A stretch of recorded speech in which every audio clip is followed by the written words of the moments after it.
He's smart enough to pick up the concepts of when Steph's off the ball, we're screening for Steph. He's just a really bright dude and a hard worker. And probably the best part about him, I think all you guys are like, is he's a great teammate. He's just one of those guys his teammates really embrace and like. We know that you've spent some time coaching Kristaps Porzingis, and our audience would love to get to know this guy as a player a little bit. So what can you tell us? I mean, he's ultra talented. It's no surprise, when he's on the floor, he is, one of the most dangerous big men in the league because he's a two-way player. He takes pride at guard. He takes pride at protecting the rim. He plays the game the right way on the offensive end. You can't switch against him. Elite nail post-up guy. Obviously could stretch the floor deep. Big-time basketball IQ and work ethic. Obviously the big thing that people are always going to talk about are the injuries. He's gone through a few of those, obviously. But I think the deal was a smart deal. You get a talented player in your midst, and, I don't think after this contract he's going to cost as much because of the injury history. But he's a guy that you can get in your fold, and if you can get him to healthy with your training staff, you might have a late steal on a veteran. That would be great, and, the system here kind of runs through Steph Curry, so I'm wondering, Coach, how he fits with the way Steve Kerr likes to run his offense. Coach plays through the bigs. All of the stuff that he runs through Draymond, he can do through Kristaps. And Steve does such a good job of playing through those guys and utilizing their passing ability. The difference with Kristaps that he adds, I think, is it's almost like he gives you two dimensions. He's a lob threat, so anytime Steph is involved, you got a trigger there. So his ability to catch lobs and pick and pop, that's just not an everyday thing in the NBA. So you're talking about Steph Curry coming off of this guy, and if you switch, he's a killer. So he and Steph, that duo is going to be dynamic, and it just fits everything that Coach likes to do. This kid understands not to hold the ball, to play fast, 0.5 and move it. He's smart enough to pick up the concepts of when Steph's off the ball, we're screening for Steph. He's just a really bright dude and a hard worker. And probably the best part about him, I think all you guys are like, is he's a great teammate. He's just one of those guys his teammates really embrace and like. Coach, I'd love to ask you this. Like, let's get real. We know Steph Curry's still playing great. But I think this fan base is at odds with each other sometimes with regard to whether or not the Warriors are almost chasing ghosts. Like, with the guys at their age, with the injuries we're talking about, how realistic is it in your mind for the Warriors to still be a contender? Right now, this year, they're not. That's just not realistic. You lose Jimmy Butler, where you're already your margin for error was slim. I said about this team all year, if they could get to the A seed, that would be awesome. And then they're a team in the playoffs you don't want to play against because that's their time. Veteran team, they got a day in between every game. You know what I mean? And they lock in on an opponent, and they're as good as it gets when it comes to dissecting a team if they could just play a 7-game series against them. So, I always saw them as that this year anyway, in need of a deal to get to the true contention spot. But, now without Jimmy Butler, it's just not going to happen this year. The league is too good. This is one of the most talented NBAs we've ever seen. And a big part of that is the absolute influx of superior talent coming from Europe and Canada. And so, at the end of the day, Steph is still Steph, Draymond is still Draymond. But, and it's not chasing ghosts. You're just trying to, work with what you got to give those guys the best chance to win because you owe them that.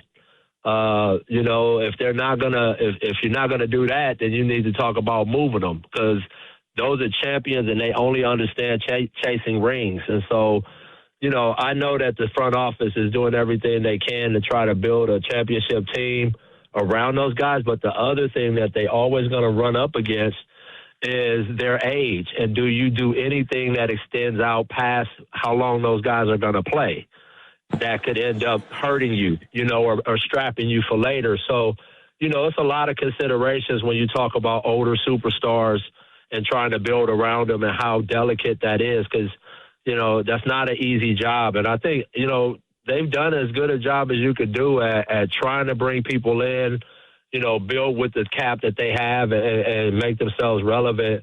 They haven't been sterile over there just sitting on their hands. They've been trying to do stuff.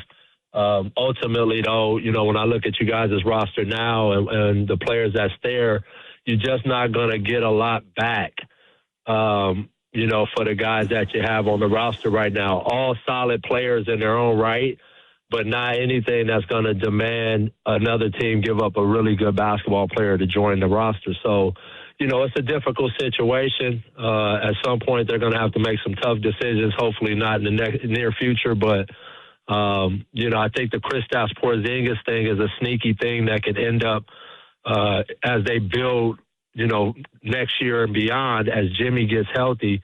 If you can get Kristaps on a lower budget, and you got a 7-foot dude out there that could do all those things I just talked about, you immediately get back into a competitive conversation. I'm curious about your thoughts on Jonathan Kuminga, because here many fans are mixed on exactly how good he can be in the association. Coach, when you see Kuminga, what do you think of his game and how good can he become?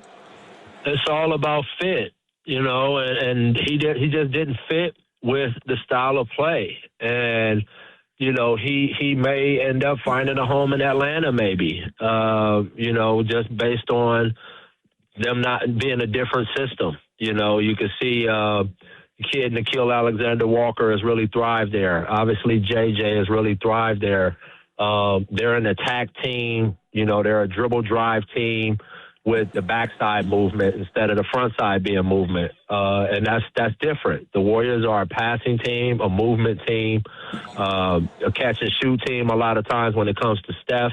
And the pick-and-roll stuff and the ISO stuff is all towards the end of it and on the backside of it, and that just didn't fit Kuminga. And so, the kid is talented. It's no question that this kid is a talent.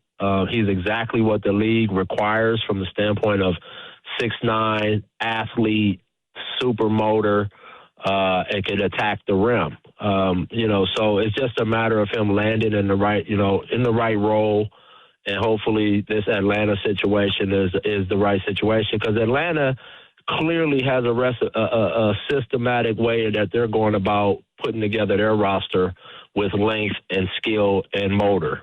And so I think Kuminga fits right into their template, and he may have a lot more success there just based on, the style of play. Coach, I wonder how you'd handle what is clearly a difficult and maybe even a little prickly situation here as we move through the latter stages of Draymond Green's career. His skills have definitely diminished, but he's royalty within the organization. And then now they've even opened up about potentially talking about him in trade conversations. As a coach, how would you handle that, both in terms of minutes and just from an emotional standpoint? Well, I think the first thing the organization has to do, and I think they will, is you got to spend time sitting down with Draymond and mapping this out together and talking about here's what's on the table, here's where we think you're at, and here's the options that we're looking at. And really have an honest and open discussion with him. And, you have to see where he's at, right? You have to see where he believes he's at right now. And if he's at a place where the organization is if you have better players than him on the roster and he wants to still be there, then it's going to be an ego sacrifice where you have to, really let go of what was and start to become something else. I watched it happen with Udonis Haslem, right? Championship forward, big, huge part of all of our championships, 3-championship guy, respected, tough. He'll fight you, the whole deal. But Father Time started to catch up to him. And, Pat and Spo, they had real honest conversations with UD as they were after the LeBron era, because things had changed and you got to start looking at young guys and things like that. And so UD made the choice to not be traded. He wanted to stay in the same city. He wanted to stay with the same organization. And you see how it played out. The guy undrafted played, 20-plus years with one team. And I see that with Draymond, just depending on where he feels like he's at. And if he feels like, man, I really still got a lot left in the tank to contribute to a championship team, and then you start talking through that stuff with him. What teams would you like to play for? Who can you see yourself with? We'll look to that. We'll talk to them. Because this is a business ultimately, and you got to really, the only way that it really gets messy is when you start doing stuff without conversation and without being eye to eye and face to face. All parties deserve that. I think all parties will handle it that way. I've been up there with those guys. I watch them operate. They're class acts. And so, these are just the real discussions you got to have with your agent vets. And hopefully they have the conversation, and next year, if they can keep Kristaps at somewhat of a bargain rate, and you got Jimmy gets healthy and Steph and Draymond and Kristaps and Coach, is that enough for them to make real noise next year, assuming health, of course? Well, I think that's a piece of it, because that's what you need in the playoffs with that type of mindset, those type of skill sets. The absolute lack of fear in the crunch, the understanding of how to play down the stretch, that group brings all of that. But to get that group to the place, they're going to have to fill in the blanks with young, athletic, long, smart talent. And, they got a couple young guys on the roster who I think is going to take a huge jump this summer. And, hopefully, like the kid from Florida you guys have, and, Santos and those guys. So I think those guys have the ability to fill those gaps. They just have to have big summers, but they're going to need that big time to get through the season to get that group there.